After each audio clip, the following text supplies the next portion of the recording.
In this episode, I'm with Russell Brunson, the GOAT of funnels, funnel hacking, and webinars. A quote from Dan Kennedy that's like, whoever can spend the most money to acquire a customer wins. So that's the premise of the whole book, right? It's like, well, how do you do that? When everyone's competing for the same customers, it's like, well, if we're all competing for the same customers, the person who's got the best sales process is going to win because they make more money off every customer. Right. Because if I want them to say the big yes, which is pull the credit card out of the wallet, like that's the first time I've asked them to say yes, it's really hard. And they said yes 10, 20, 50, 100 times before, and it's just, that's part of it, yeah. Right. And then some of the language patterns, like I just said, like by now you guys got to be getting this, right? And in there I said, by now, like I'm telling you, by now, you should go by now, you know, and then getting this, you're getting this, right? Yeah, you're getting this, right? You guys getting this? It's one of my favorite ones, like, you guys getting this? People go, yeah, I'm getting it. And it's like, you're getting the concept, but subconsciously I just asked you if you're getting the course and you told me yes. I already know I'm going, but for everyone that's not— Did you come to last year's Funnel Hacking Live? No, I've never. Oh man. Yeah, I've never been to it. So okay, so get me going, tell me why I'm gonna be excited. Everyone wants to be great, but only few actually get there. And I'm on a mission to find out what all the greatest have in common. I've traveled tirelessly to find, sit down, and talk with GOATs, people that are arguably the greatest of all time at what they do. Sales, marketing, advertising, business, podcasts, branding, you name it. The way they do things may be different, but they all seem to see the world the same way. To them, success is not only achievable, but inevitable. And we'll get inside their heads as they share their expertise with me each week. My name's Mike Arce, and this is The GOAT Show.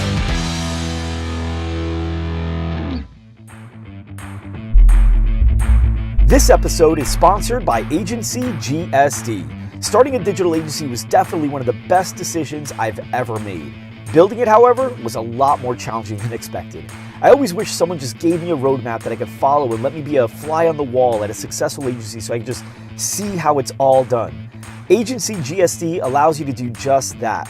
Stop playing small and visit agencygsd.com to learn how to help hundreds of clients get it to 7 figures and be extremely profitable along the way. Again, go to agencygsd.com.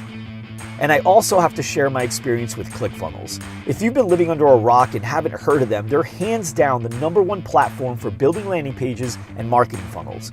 I've been using them since 2015, and it's so crazy how easily my team and I create landing pages using their proven templates and easy drag and drop system. Without any design or coding experience whatsoever, we've been able to create hundreds of landing pages within minutes that look great and close sales better than anything we've used in the past. They're great for webinar funnels, sales funnels, demos, squeeze pages, you name it.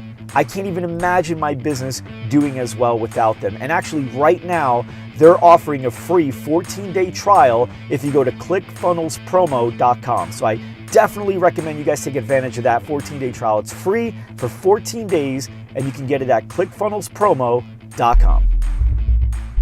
What's up, guys? I'm Mike Arce and welcome back to another episode of The GOAT Show, where we interview arguably the greatest of all time at whatever it is that they do. And today, I'm here with Mr. Russell Brunson, the GOAT of funnels, funnel hacking, and webinars. Welcome to the show, man. Thanks for having me. Yep, so I've been using ClickFunnels for a long time now. And actually today, I just bought another ClickFunnels account for a new business. Yep. And I'm part of your inner circle. Dude, I don't know how much money I've given you already. But really quick, for anybody that's been living under a rock, what is ClickFunnels? Yeah, ClickFunnels is software we created, launched 3 years ago, and it's because prior to that, I spent 10 years of my life building sales funnels for products and services and companies we believed in, and it was a lot of work where we had programmers and tech people and like 7 or 8 people just to build one funnel. And 3 years ago we launched ClickFunnels because it was a software that we had built for the year prior that made it simple, where you could literally just pick a funnel template, drag and drop, move things around, and it's cool is that what used to take us about 2 or 3 months to build with a team of 7 or 8 guys, we can do now in about an hour without any tech people. I knew it myself, and that's kind of what ClickFunnels is, and it's been crazy. The last 3 years we have now 55,000 active entrepreneurs using it all around the world, and it's been amazing. And what's the average user pay to use ClickFunnels? On the low end, it's $100 a month. The high end is $300 a month, so somewhere in that range. Cool. And so I agree, same thing. Like now we can make funnels so easy. We use your program pretty much the entire way through. But for anyone listening that doesn't really even know what a funnel is, just quickly define that. A funnel. It's such a hard word to define. So what it's not. So that might be easier. No, but you look at how people sold things for the last 10 years online with websites, right? And they're not efficient, not effective. I started learning about funnels about 10 years ago, and it's completely transformed my business. What a funnel basically is like somebody comes in, and instead of just having a web page with a bunch of options and things like that, it takes somebody through a process, right? Like just like if you were to sell somebody face to face, right? Someone comes into a gym or to a store, you don't just have like a bunch of brochures and you come and like hope they buy the right thing. Like you meet with a salesperson, you ask them their name, you find out who they are, what they're interested in, and you walk them in, you find out, and you give them the right products and services based on them. And that's what a funnel does. It replicates that online. It's like having the best salesperson in the world come and take somebody, like your funnels, right? Like you're an amazing salesperson. You, instead of having to like hire some dude to go do your sales, like you're able to create the funnel where it's you actually selling every single step in the process, and you can perfect it and you can tweak it, and then it just works. Yeah. And it's closing sales and deals for you all the time. And so that's kind of what a funnel is. And the cool thing is with ClickFunnels and the other tools that you kind of integrate with, you can modify certain parts of the funnel along the way to improve this part a little bit, to improve that part a little bit, until the whole thing is just working so much better. And it's like having the best salesperson ever. You know, like I've had good salespeople, but some days they come in tired or bored or mad or upset. Their girlfriend broke up with them, and the sales are like up and down. You're paying for the leads and the traffic anyway. Right. But this is like when you perfect it, like it just works. And all the time. It's not ever depressed or moody or it just works consistently. And like you said, you can keep making it better and better incrementally. And you know, look at our funnels we launched years ago that, you know, small increments over the last couple of years. It's like insane how much money those things can make after that time. You've written a bunch of books, two of which are my favorite. I reference back several times. I've had people on my team read it, but it's .com Secrets, which is the one that opened me up to you, really, and then Expert Secrets, which I've most recently read, and that's kind of the one that got me in Inner Circle. So tell me about those two books. Who are they for? Yeah, so .com Secrets was the first book I wrote, and honestly, it was like I was writing while we were building ClickFunnels. So my genius partners are coding the stuff, and I'm like, what do I do during the interim? I'm like, well, I'm gonna write like the psychology about what sales funnels are and how they work, and like where do you take somebody, what's the process, and why do you even have them? And so as they were coding, I was writing this book, like teaching people the process of it. And so ClickFunnels launched shortly after the book came out, and it was really for business owners to understand like that, right? Like the intro of the book says, a quote from Dan Kennedy that's like, whoever can spend the most money to acquire a customer wins. And so that's the premise of the whole book, right? It's like, well, how do you do that when everyone's competing for the same customers? It's like, well, if we're all competing for the same customers, the person who's got the best sales process is going to win because they make more money off every customer. Right. So how do you do that? And then it kind of goes through, and here's how we build the funnels, you know, communicate with people through the funnels, and here's how the whole thing works. And so that was the first book. And it came out with ClickFunnels, and it was cool because it gave people the understanding and the foundation of here's how we build funnels. But over the next 2 years or so, what I saw is a lot of people were building funnels, and structurally they looked really good, but then like they would send traffic to these funnels, send people to the funnels, and the funnels wouldn't do anything because they were boring. They were just like flat. And so I would say that .com Secrets is like the science of this stuff, and then Expert Secrets is the art. Like, how do you communicate with your audience? How do you position your offer? How do you actually sell the right way when you're selling to the masses? Like a lot of people know how to sell one-on-one, right? Where I can ask you a question and you'll respond back, and I'm like, oh. And you give me your concern. I can. We can feel the vibe. Yeah, I can feel it. But you're selling in mass, you don't have that luxury. So how do you sell in a way that a certain percentage consistently is going to buy the thing you're doing? Right. You get to learn how to do that the right way, and it's different than normal sales. I don't teach it at sales school and things like that. You know. No, not. And that's the thing. You know, I've studied sales. I love sales. Yeah. I've studied sales for a long time, but I've never done it the way you've done it. I've never studied to the masses, one-to-one. And you know how to dig into the pain points, but everyone's is different. But you learned how to like find what the general pain points are for pretty much everyone in the audience, and then I think, what do you call them, like beliefs, like external limiting beliefs, false beliefs, and then you say you bring them up and then you like crush them, and that's kind of part of your process, right? Yeah, that's the whole thing how it works. Because once again, one-on-one, you can ask somebody like, what do you think about this, and they'll tell you. In a group, I got 50 or 100 or traffic's 100 people a day or 1,000 people a day coming through. I don't have the luxury of that, so I'm like, okay, what are the big false beliefs that the market as a whole has? You figure out what those things are. And typically there's like 3 core false beliefs. And you know this stuff in the book, but like the first false belief is like the false belief about the thing you're trying to get them to do, right? Like I'm trying to get them in this fitness program to lose weight or to buy my product. Like that's their first false belief. The second one is like their false beliefs about themselves being able to actually do it. Like, that's really cool, but I've tried in the past and I failed. I'm not going to be able to do it. Right. So you figure out their false beliefs about that. And then the third false belief is like, we always have like a scapegoat, like, well, I'm pretty sure I could do it, but like my wife wouldn't let me, or whatever. There's some external thing. So it's like, what's the false belief about those things? And what's interesting when you identify the core false beliefs that the market has, and you tell stories in a way that like knocks down those false beliefs, people come through and it's like it gives them the permission that they have to buy the product or the service because it's like, man, he's right. Like, I need this, I can do it, and all my other excuses are gone. Like, I need to give you money. Right. And it's magic. And actually, I found online, it's on YouTube, the perfect webinar is what you call it, right? Yeah. And you literally chop those pieces down in there, and you break down what you do. And I got to see so much more when I was at the FAT event, the Funnel Hackathon, right? Yeah. And that was crazy to watch you go up on stage, because you took like 3 times longer than you normally would take, because after each slide or so, you would say, okay, stop. Let me tell you why. Yeah, this is what I did. And we didn't even see it, right? It was kind of like the magician, look here, and then this is happening, right? And one of the things that you do is NLP. Like you use that stuff positively though, right? Because here's the thing that somebody told me once: if your product is really good and it's great, then you're obligated to do whatever you have to do in order to get that person to buy it. Because at the end, everyone's better, right? So you use NLP, and I thought it was so cool because I've never really seen it in action. I never studied it. I heard about it, and I've always wanted to. Yeah. Never seen it in action until I saw you. So tell me about some of the things that you may do within your webinar and within your speeches that I guess use NLP. Yeah, there's so many. We could spend hours on this. It'd be so much fun. But there's a lot of them. Like some of the things, like when I'm telling stories, like I'm timelining. So timelining is big in NLP. So it's like you're taking somebody on a journey where it's like they're sad and they're happy, and you're anchoring things to that, right? So it's like when I'm talking about people that are failing, I'll talk about something. Then when I talk about success, I talk about other things. And when I'm trying to get somebody to buy, so if I'm on stage, I'll anchor different things. So I'll be like, people that struggle, and I'll point to like the door where people are exiting. People that struggle, their whole life they struggle, and they don't even know what to do. And I'm anchoring the door with failure. And like the people that are successful, and I start pointing to where I want them to buy at the end of the thing. Like people that are successful, like they go over there and they do the things. And I'm anchoring the room, and you can do similar things on webinars as well. So that's one big part of it. Other ones are just like the language patterns, right? One big part, I learned this from a really good real estate speaker. His name's Ted Thomas. They call him the Pied Piper, because he would do events, and you'd see these things where he'd have 300 or 400 people following him to back to him with their credit cards in their hand, and like if you Google it on YouTube, you can see some of the, it's crazy, like Rich Dad Poor Dad events. And he's got this huge line of people, and they call him the Pied Piper. And he taught me this thing called trial closes, where he said, and it's a long story, I don't want to go in the whole thing, but a trial close is basically you want to ask a question where somebody says yes. And he sat in one of the events I was speaking at, and afterwards he grabbed me. He's like, you did a good presentation, but one thing, if you notice, he's like, if you see me speak, he's like, if you sit in the back of the room, you see everybody's heads the whole time. Everyone's heads are like this, saying yes, yes. Yeah. He's like, I asked him to say yes probably 400 or 500 times before I ever asked him for money. I was like, how do you do that without it being really awkward? He said, I use these things called trial closes.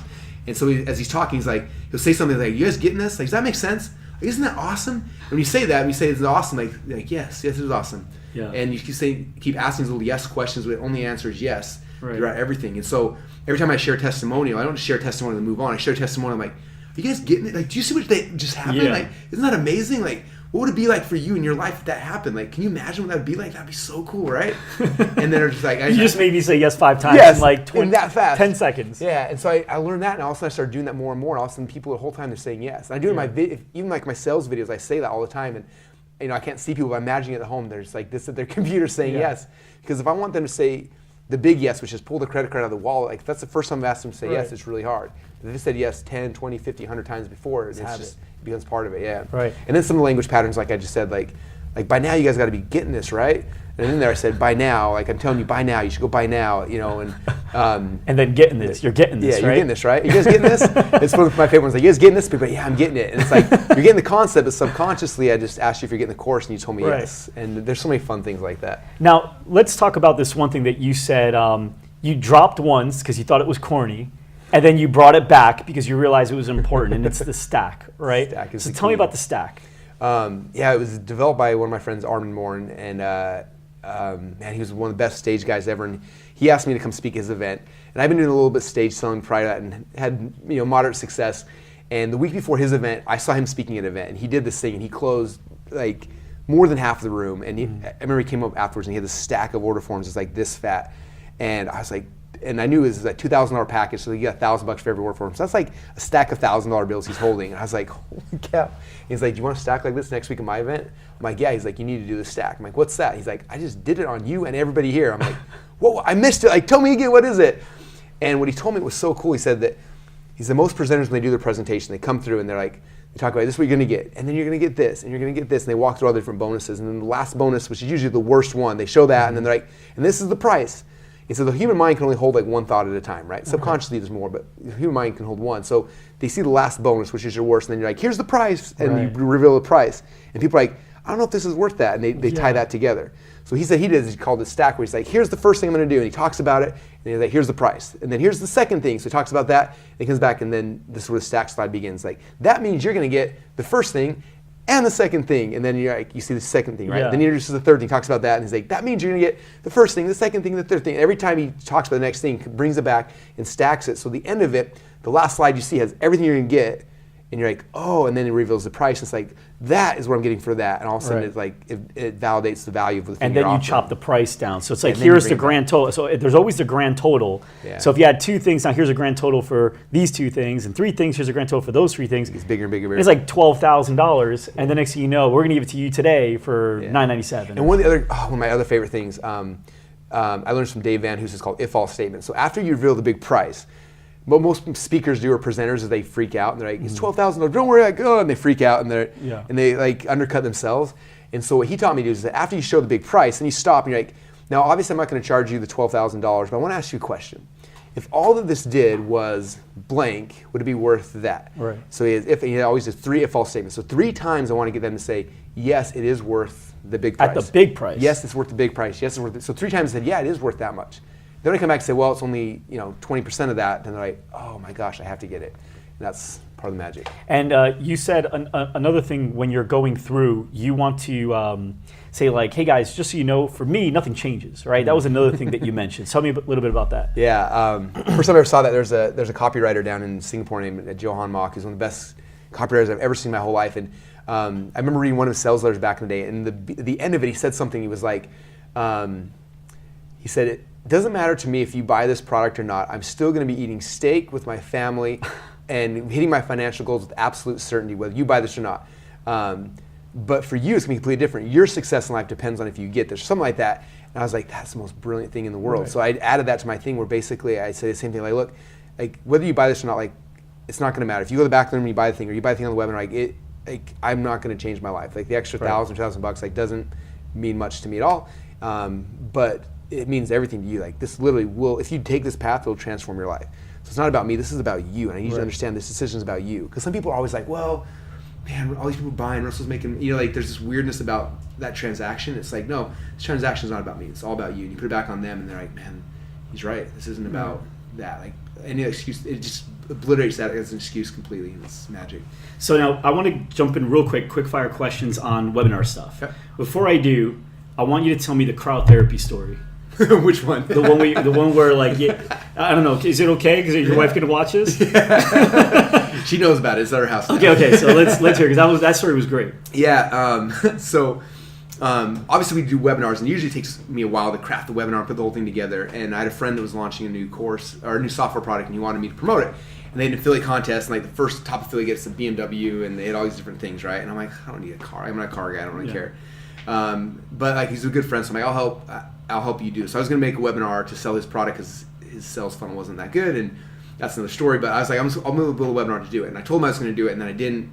And around time, and then it got down to what it was like 2 or 3 days left in his launch, and all the people made tons of sales, and there's a big leaderboard with everybody. And he's like, I thought you were going to help me, man. I'm like, I know, I just haven't had time to do the webinar, and I felt bad. I was like, I committed to him. I'm going to do it. So I'm going to do a webinar. I don't have time to do the slides. So I was like, how can I do this? And I was like, I'm just going to stand in front of a whiteboard and so I took my formula and I'm like, okay, what's the headline? What's secret 1, secret 2, secret 3? Made up an offer. In about 10 minutes, I wrote the thing. I'm like, all right, I'm just going to try that. And this is what we were doing Periscope back then. So it was Periscope and Facebook Live had just come out. So we took those out. I had one of my buddies, poor guy, holding his arms for like an hour. He couldn't record both. Like the best shoulder workout ever. Yeah, and I was like, okay, here we go. And I started doing the whole, one last thing I forgot. Before I committed to it, I was like, I don't want a BMW, dude, but I really, really like a cryotherapy machine. And he was like, what is that? I'm like, it's this thing that you freeze yourself, and he's like, what? So I sent him a video of it, and he's like, dude, you are so weird. I was like, it's the same cost as a BMW. Like, if you give me that, I'm in. And he's like, all right, fine, whatever you want to do, I'll do it. So, because I knew, like, I always wanted one at my house, but I knew my wife would never. She would never just let you buy a cryotherapy chamber or whatever those things are. Oh yeah, there's no way. So we do this thing. I click live on Facebook Live and Periscope. I do the whole webinar just off the cuff, doing the thing, and at the end of it, I think we had 2,000 or 3,000 people watched it live, Right. and we made a bunch of sales. But then we had 3 days, so now it's on the platform. And so John on my team, John, he logged in and started running some Facebook ads to it. The next 3 days, we had 300,000 people watch that entire webinar. We became the #1 salesperson, made a ton of commissions, and then I got the cryo sauna for free as the gift. So when you came home, what'd your wife say? Like with this machine, like how big is this thing? Oh, it's big. Where would you put that? I was thinking after you said that. I honestly I went home and I'm like, because I like cryotherapy. I've done that once, and I was like, man, I would love to have one of those in the house because just to not have to leave, you just do that. But then I'm like, where would I put this thing? We literally, so this is the other side of the story I don't tell very often. So she wanted a pool house and I didn't. And I wanted a biohacking cryotherapy room in our house and she didn't. So we compromised and so we built a pool house where she got to have her pool house thing and then there's a room where I have a float tank and a cryo sauna in the back. And so we actually had to build a whole external structure for it. So she got the commissions paid for that. So it ended up being a wash. It worked out. It worked out. All right, so let's do some quick fire webinar stuff. Okay. First, when you're about to do a webinar, your energy's high. So what do you do to get yourself amped up, like before you get into webinar? Couple things. Number one, my favorite song is Seven Nation Army. Let's play that real quick for a few seconds, Sam. Just so you guys all know what it is. Because that Inner Circle and Funnel Hackathon, that's the song that means get your asses back in the seat. You better right? Because everyone's walking, and then it's like you hear that, you're like, oh, I'm going to get back there, or someone's going to yell at me and get it back. Okay, so you play that song. Play that song because it gets me in state. Like I'm a big believer in especially music. Music can get you in a state, happy, sad, faster than anything. So I turn music super loud. Also, like I found out if you do a webinar and you're like this sitting down in your chair, you have no energy and it's like you have to be, if you normally talk like this, you got to be like this or else on the other end of the webinar where people can't see you, it's like you sound flat. So you got to be at like a 20 to come off as a 10, right? So initially I bought this with a Veridesk. I bought it on Amazon. There's just this thing I put my computer on, I could lift it up so I could stand when I talk. And eventually we ended up getting like standing desks and everything, but I raise it up and I jump around, I go like listen to music, and I'm just trying to like get in state and get excited. And then that's the core thing is just standing, getting ready, and then having the music, and then it's like you walk out and it's like it's on, game on. I was watching, you have a video of you doing it, somebody recorded, and you're standing there barefoot, and you're just like, you're yelling, and your arms, you got taller in the video. I watched you. You were like doing this, and then I'm like, his head was even with the monitor, but now his like chin's even, like it seemed like somehow you stretched your vertebrae. I don't know, as you got more excited. So you're getting excited, and people in your office, are they used to this now? I mean, do they walk by and like, what is going on? Or are they just like, normal? Every time there's a new person, they're like, why is he jumping around all excited? And like, I don't even know anymore.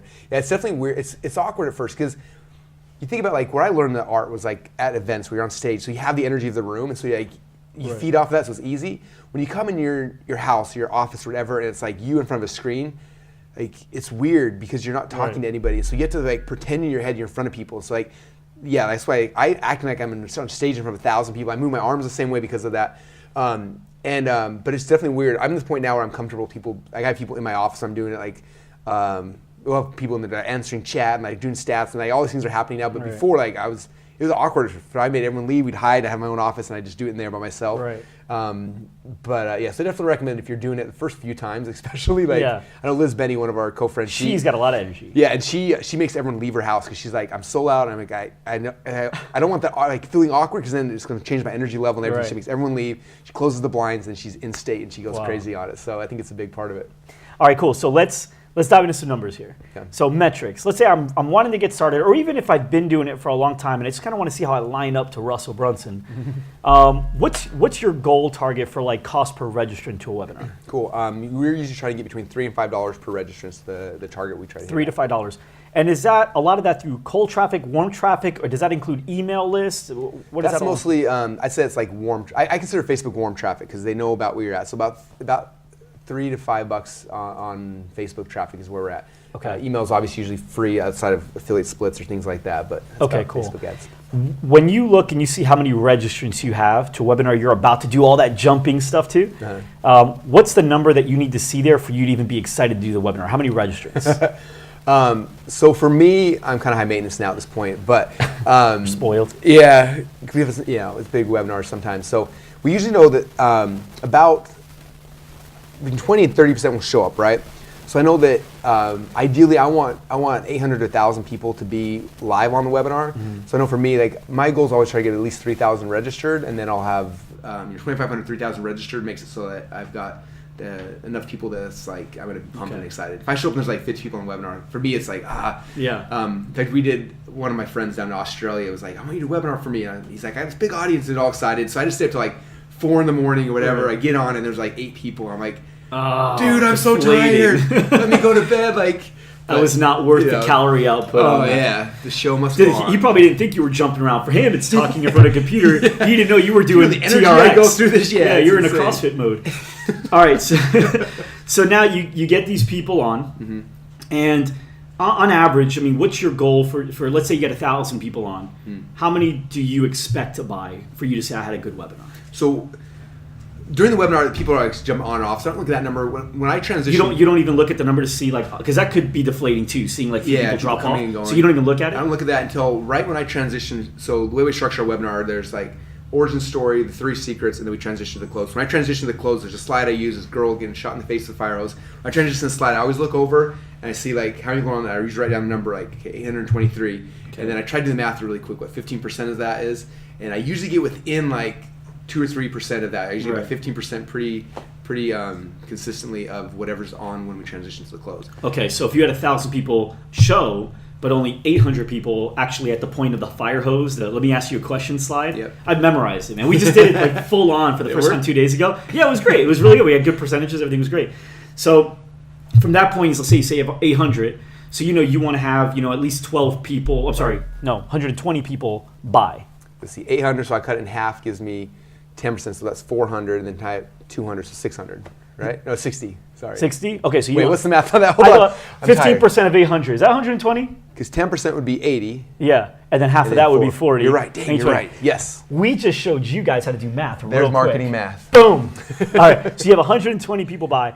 Now, one of the things you said with Dan Sullivan was, he who can afford to, or he who can pay the most to acquire a customer wins.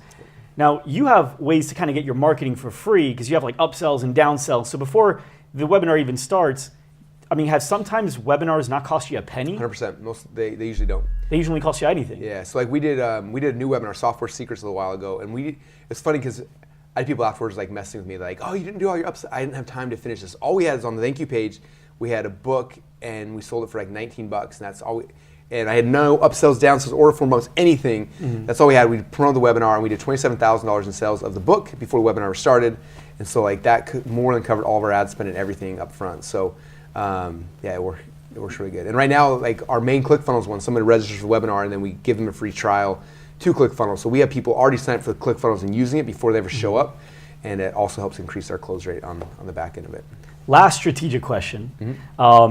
You have, at least you're the one that I see do it, and it seems to have worked. And I heard you on a podcast, I think it might have been Joe Polish's podcast, but you talked about how you made, I can't remember what the number was, but a ton of money by giving books away for free. So you gave books away for free and somehow made you like $280,000, or I don't know if I got the numbers right. Am I close? At this point, it's a lot. I'm not sure exact numbers, but yeah. So how do you give something away for free and yet you make, I think it was an average of $280 per book. So people are here trying to sell their books for like $9 to $29. You're giving it away for free, and then that return is you making $280 per book, which is blowing everyone else away. I know exactly what you're talking about now. Yes, I remember that presentation. Okay. So, because I was speaking to a bunch of authors and things like that, and all of them are selling books for $19 on Amazon, or they're trying to sell and they can't make money. And so again, I came to the premise like whoever can spend the most money to acquire a customer wins. So I said, how much can you guys spend to sell your book? And they're like, $10, $12, $18, whatever. I was like, I can spend up to, I can't remember exactly, like $280 and still make some profit at the end of it to sell a book. Like that's why I'm winning. That's why I'm able to beat you guys. And they're like, what? So I showed them the process, which basically, on the front end we have our book, right? And so that's the main thing we're promoting. So it's like, it's fun because I can go on a show or go on a podcast or everything. Hey, go get my free book at expertsecrets.com or whatever it is. And they go there and they cover the shipping handling, $7.95 shipping handling. And then we have a funnel where we offer like an audiobook, we offer a training course, things like that. So that first funnel we average, the numbers fluctuate during time and during a lot of things, but to make numbers simple, about $10 to $15 to sell a book. And then in that funnel we'll make about $30. Okay, so what happens is we net $15 for selling with that first book funnel. Then from there, on the thank you page of the book, I'm like, thanks for getting the book. We're going to be shipping it out to you. But what I recommend doing is before the book comes, you should get on the webinar, because the webinar is going to teach you guys all the funnel strategy you need. Right. So you have the book, you'll be able to rock and roll. So then they register for the webinar right there on the thank you page. They come on the webinar. The next day, they're watching me talk about ClickFunnels. At that point, we sell them $1,000 access to ClickFunnels along with a bunch of our training programs. And they're going crazy. And then when that's over, like 14 days later, I'm like, hey, I hope you're loving the software. The book should have showed up by now. If you want to work directly with Russell, like there's a page here. We doesn't take everyone, but if you apply, you can find out how you can work with Russell. And people will apply, and then we call them on the phone, and we'll sell them coaching or mentoring. And so when we did the math back then, we looked at how much for every book we sold. And I don't remember exact numbers today, but it was like $280 within the first 60 days. We made an average for every single book that we had sold, and people went through those three funnels. And so for everybody, you were trying to define earlier funnel, like you said, it was hard to define. That is the funnel, right? That is a book funnel. Yeah, there's a book funnel, then there's webinar funnel. So I call it funnel stacking. So you have a book funnel, which is one funnel, happens all at one point. Then there's like the webinar funnel is the next thing, and then there's like a high ticket coaching application funnel. So I stack 3 funnels together, and that's the process. Yeah. And the thing that's cool about it is if you do it right, people don't get mad. I mean, you give me $25,000, you piss like, oh, Russell sold me, or you like, this book was awesome. Dude, I'm the about webinar's 30. amazing. The I've done the software's math. cool. I'm 37,000 deep with you. Nice. Yeah, because I also paid for Sarah to go to Funnel Hackathon, so we're at 30 already. And then all the money we spent on ClickFunnels and the funnel scripts and. Yeah, man, this interview wasn't free. I mean, let's face it. This is the most expensive interview I've done, I think, to date. But, I mean, let's face it, too. The value's there. So, Yeah, also, you've made me money way back. People always get nervous, like, oh, I don't know if I want to sell. And, like, I always tell people, like, your customers will continue to buy from you until one of two things happens. Number one is you, like, piss them off and make them mad, right? Then they'll leave you. Number two is you stop selling them stuff. Like, that's it. I have so many people that I'm obsessed with their stuff, and they stop selling me things. Right. I was like, I wish they would create something else, because I would love to give them more money, because I've got so much value, but they stopped. Right. And so, like, I don't want to deprive my customers of that experience, right? Like, they want to keep growing with me. Let's keep growing with them. If you're really providing value, you shouldn't be afraid of that. And there's research out there that shows like people that buy 2 or more things from you are more likely to remain a long-term customer. Yep. Because they're so used to that process. You know, I have an iPad, I have an iPhone, I have an Apple Watch, and it just kind of keeps going. Yeah. And Nike, like you don't just have like one Nike thing. Usually there's several things, and that's just kind of the flow. And you've done that with me, but at the same time, I feel like everything works together. Like Funnel Scripts helps this, and my ClickFunnels works really well. But now you have this inner circle, but I need ClickFunnels for it, and everything. Now I'm able to use all the tools to their full capacity because of all these things. Yeah. It's pretty crazy what you've done. Thank you. All right, Funnel Hacking Live. Yes. It's coming up. It's coming up. So pump me up. I'm going. I already know I'm going. But for everyone that's not, Did you come to last year's Funnel Hacking Live? No, I've never. Oh, man. Yeah, I've never been to it. So okay, so get me going. Tell me why I'm going to be excited. So you've been to marketing seminars. Typically, you go and you have a laptop and you're like a bunch of marketing nerds in a room, right? This is not that. This is closer to like a rock concert than like a marketing seminar. Okay. It's insane. A rock concert and a marketing seminar. It's. Do you have 7 Nation Armies coming? Oh, we should see if we can get them to come and MC the whole. That'd be amazing. That'd be amazing. But because I'm a big believer in like your energy level when you learn things has 100% to do with what you retain, what you actually take action on, right? And so like I used to go to events all the time and sit in the back of the room and like I'm falling asleep, everyone's falling asleep. You're listening to speakers and it's just like ugh. Right. Funnel Hacking Live, it's like. Yeah, it's like a party the whole thing, and we don't bring in like professional speakers that come in. I speak every day 2 or 3 times, so I'm speaking, but then in between there, I bring in people from my inner circle, people from ClickFunnels community, people that are doing really cool stuff. That have actually succeeded. That are doing it, yeah. And so it's all of them sharing their stories in all sorts of different markets. Like one's in the weight loss market, another one's in this market. One of our speakers this year, I don't know if you know her, she's in her circle, but she helps women who pee their pants to not pee their pants. Did $1 million in 5 months with a $37 ebook. There's people in your program that are selling things I couldn't even think of. It's insane. The one woman I met, she helps artists that create, like, you know, they normally an artist will make a painting, try to sell it to a gallery, and hopefully one person buys that art. And she teaches them how to make copies of it and be able to sell all of them, like 200, 300 copies. I was like, how's nobody thought of that? And now she's over here teaching it. That's my favorite thing about building this community. Because I've been in other communities before, and it's like everyone's in the same business. So it's tough. This is like such a melting pot of like so many industries and businesses, and so that's what's cool is I get to kind of curate all the people that are happening, and then at the event bring up, okay, in this industry they're doing this crazy thing. This person's doing this, and like bring them all together. And also I pick people that have tons of energy because let's keep the energy, keep the pace happening in the event, and it's amazing. And then the last day we have Tony Robbins come. And if you haven't been around Tony Robbins, I've never seen him in person. It's like nothing else. It's an experience. Like last time he was booked for 3 hours, he went for 5. Before he got up, I was like, just so you know, like I'm not ending this thing till you're done. You can talk as long as you want. And he's not a low energy 5. No, like if you watch the videos of funnelhackinglive.com, people are jumping and screaming. Like it's like a rock concert. And so you end with that, and then it gives you like, it's like all the tech, all the strategy and tactics and everything, and then the end Tony's coming in just like making you believe you can do it, and you leave just on cloud 9, and it is. How many days is it? It's insane. 4 days this year. We used to do 3, it's 3.5, 4 now. So now, this is 2018, because I got to say this because this show is going to be, people are going to be watching this for the next 5 years, still be relevant. So 2018, what are the dates? It's the end of March. March 21st through 24th. There you go. At least all we need is one person to know. Yeah, somebody knows. We get it. If you go to Funnel Hacking Live, the dates are there for sure, and this event we do once a year, and so if you're listening in a year from now, the dates will be there for next year, and it's Tony was there last year, he's coming again this year, and we're hoping to keep him as part of the whole thing just because it's insane. Cool. So last question for positive motivation for everyone that's like, man, I just learned a lot. I just got the fire hose, right? That I wish we could, let's get that slide up of the fire hose. Yeah. So this is your slide. So what advice do you have for that person that is really, really good at one thing and wants to build online courses to basically help other people learn how to do that one thing, but they don't even know how to get started? Like they've never started with funnels and webinars, they've never done one yet. Like what's the first step that you recommend they do? Cool. I think the first step, it's interesting, I had a conversation with someone the other day about this because they're like, they know they've got something valuable, but they're scared, they don't know how to get it out, and they're like, and a lot of times, especially your first time, most of the time, the first thing we create is the hardest one, and so we're like the biggest perfectionists on the first one. Yeah. And so like no one ever moves. And so I heard Gary Vaynerchuk say, it's probably the smartest thing I've ever heard him say, but he talked about, don't go and create the content. Like that is so stressful in so many things. He's like, figure out the result you want and then document the process throughout.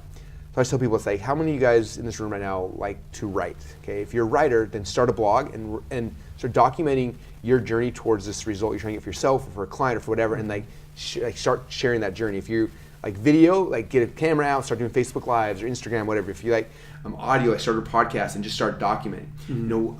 A lot of people know I have a podcast I've been doing for marketing your car 4 or 5 years. Which is cool. I messaged you the other day because I have an electric car, and so I'm not used to hearing an engine. And then all of a sudden, like you're driving, you must have decided to cut someone off or something. And I hear, and I'm like, whoa! Like because I had it so loud, I felt like I started hitting it hard. Yeah. Okay, cool. So go ahead, marketing your car.